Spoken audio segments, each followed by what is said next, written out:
Back now with the CBS3 Pet Project right here on Eyewitness News this Sunday morning. Carol Erickson, animal advocate, and the PSPCA are in the house with our good friend Bucket. Bucket is absolutely lovely. Bucket is available for adoption at the Pennsylvania SPCA, and we'll be talking a little bit more about him. He's 3 years old. He's great with people, loves them, and he's just a really wonderful boy. Also notice the top of his nose. Maybe we can take that close-up of his face once again.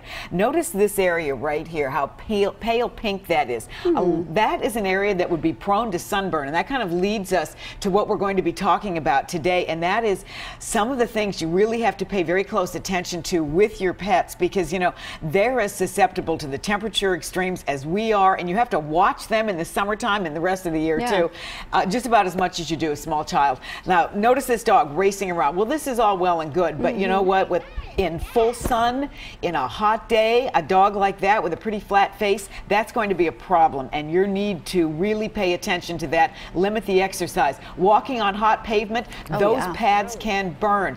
Walk those dogs on grass. Take them out on the cooler times of the day, and make sure there is always fresh water available. You got to keep it cool. It heats up fast during the day. If you've got kiddie pools out and that sort of thing, change the water in that for them as well. Also, overweight dogs, elderly dogs, dogs with heart conditions, lung disease, they really suffer in this heat. Also, keep the bugs away. You know, we've talked about all the different preparations you can use for doing things like that, but here's another good thing besides the Revolution and all the stuff you can get from your vet. Keep your grass mowed, because that's where ticks love to hide, and they love to hitch a ride right into your house. So make sure that you pay very close attention to that. And also fertilizer warnings. Maybe you're not using any of that, but you walk your dog someplace where your neighbors have put fertilizer down. They're picking that up. So just be, and pesticides, that sort of thing. So just be very, very careful.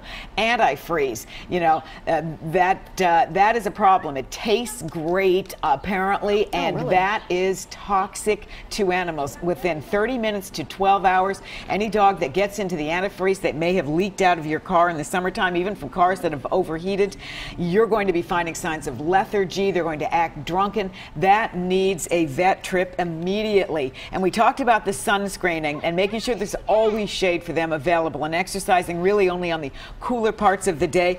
Zinc oxide, do not use. It is toxic to animals. You cannot use that. They will lick it off. So there are canine sunscreens that you can get. You really have to use those, and you'd be applying them on places like on top of Bucket's nose here, where the skin is pink, or they've got white fur, they've got thin skin, so you'll know that. But really kind of keep them out of the heat of the day and make sure they're always having access to the shade. And the other thing to mention is not just zinc oxide is a no-no, but also that stuff called PABA, P-A-B-A, also a no-no for sunscreens.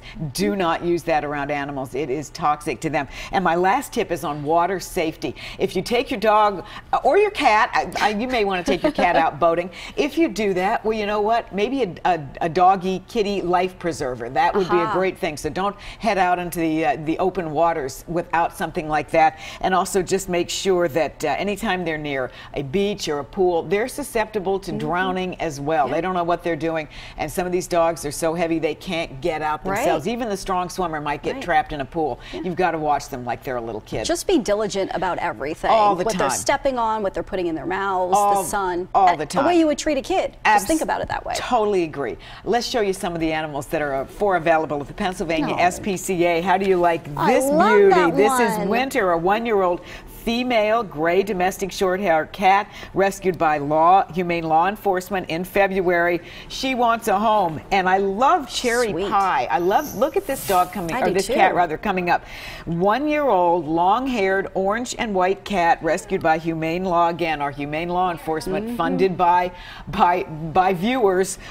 Really helps. Male cat, very great. And Teak, we've got here. Teak is a lovely 3-year-old male pitty mix. He is just as sweet as he can possibly be. Look at those wiggles. He loves to run, play, splash in the kiddie pools. And Bucket loves to see him, because maybe they're friends at the shelter. I know. Bucket just noticed Teak and stood right on up. Exactly. And Bucket was also rescued by our humane law enforcement, but he is great with people. So loves kids, loves everybody.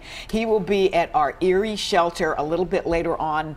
Or rather, he'll be at our Fishtown shelter a little bit later on today. But our cats at Erie, some of them, special promotions. So check Check them out. 350 Erie Avenue, that is the PSPCA headquarters there, Saturday, Sunday, 10 to 5, Monday through Friday, 1 to 8, and hopefully we can find them all good homes. I hope so. He's so alert, Look paying at right him. attention. So sweet. Just reading those chyrons. I love that. I know, he could be yours today. Exactly. Thanks, and we'll Carol. be back with more tips next weekend.